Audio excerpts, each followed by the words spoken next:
Shalom, Bapak Ibu, Saudara-saudari, pemuda-pemudi, anak-anak terkasih dalam Tuhan kita Yesus Kristus.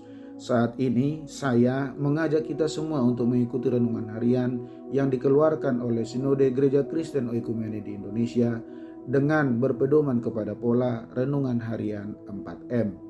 Mari kita berdoa. Allah Bapa, kami bersyukur atas penyertaan Tuhan dalam hidup kami.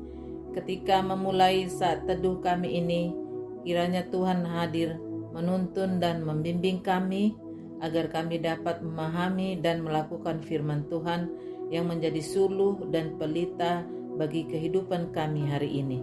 Dalam nama Tuhan Yesus Kristus kami berdoa. Amin. Saudara yang mengasihi dan yang dikasihi Tuhan kita Yesus Kristus, untuk merenungkan firman Tuhan hari ini, Rabu 8 Februari 2023, saya Pendeta Urincan Siahan bersama istri Dasma Rumata Sinaga secara bergantian mengajak kita semua untuk menerima, merenungkan, melakukan, serta membagikan firman Tuhan dari 1 Korintus 2 ayat 7 dengan tema Hikmat Allah Tersembunyi. 1 Korintus 2 ayat 7 demikian firman Tuhan.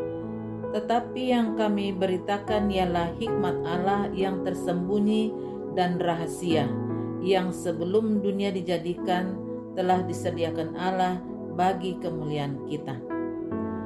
Dari pembacaan firman Tuhan itu, kita mau mempelajari atau mau menggali isinya dengan menggunakan pertanyaan-pertanyaan berikut ini. Pertama, apa arti atau makna kata hikmat? Arti kata hikmat adalah kepintaran mencapai hasil atau kepintaran dalam menyusun rencana yang benar untuk mencapai hasil yang dikehendaki. Kedua, bagaimana dengan arti dari hikmat Allah itu? Hikmat Allah maksudnya adalah penempatan kata dan sikap yang tepat dari si pemberita sesuai dengan apa yang Allah kehendaki untuk disampaikan. Ketiga, apa arti kata hikmat Allah tersembunyi? Bukan hikmat duniawi, melainkan hikmat ilahi. Bukan hikmat yang dapat ditemukan oleh manusia, yang dikuasai oleh kesombongan, nafsu, keinginan, kesenangan, dan menolak roh Allah. Hikmat yang memiliki kedalaman maksud Allah. Hal apa yang dapat kita pelajari dari firman Tuhan ini? Kita belajar bahwa betapa berbedanya penilaian Allah dengan penilaian dunia. Bukan yang dilihat manusia, yang dilihat Allah. Hikmat yang diajarkan Paulus berbeda dengan pemikiran yang ada di dunia. Apa arti perkataan itu, Pak? Kidung Jemaat 416 ayat 3, tersembunyi ujung jalan.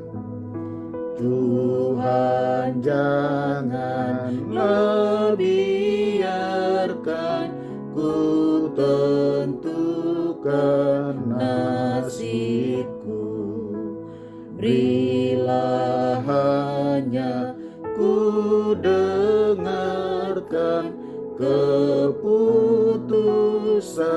hikmat-Mu. Aku ini pun selaku kanak-kanak yang beban, Bapa jua bimbing aku ke kehidupan kekal.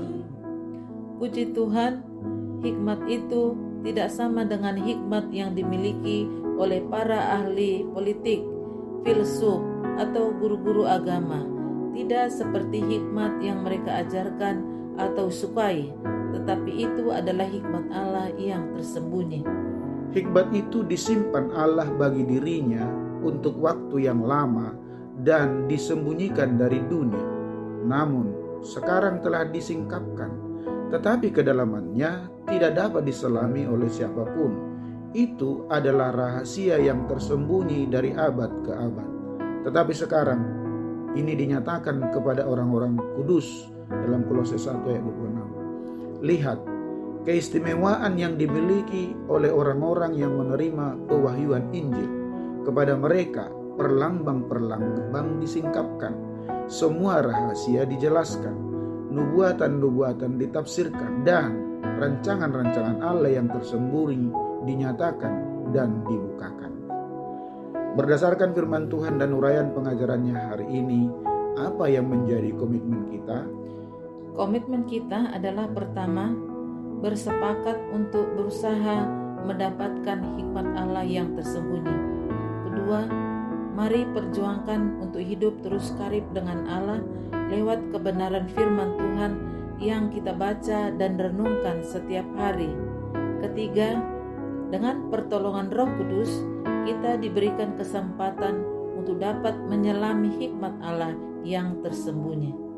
Mari kita bagikan renungan kita hari ini kepada keluarga, teman sekolah, tetangga, teman kerja, dan siapa saja yang kita jumpai hari ini dengan memohon pertolongan Roh Kudus untuk memampukan kita melakukan firman Tuhan.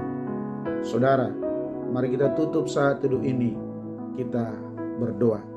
Mari kita berdoa. Kami bersyukur kepadamu Tuhan lewat kebenaran firman Tuhan hari ini. Tuhan mengingatkan kami hikmat Allah tersembunyi bagi orang-orang yang tidak mau mendengarkan kebenaran firman Tuhan. Tetapi hari ini biarlah Tuhan ingatkan kami agar setiap kami bersaat teduh, setiap kami membaca dan merenungkan firman Tuhan, kami boleh mendalami hikmat Allah.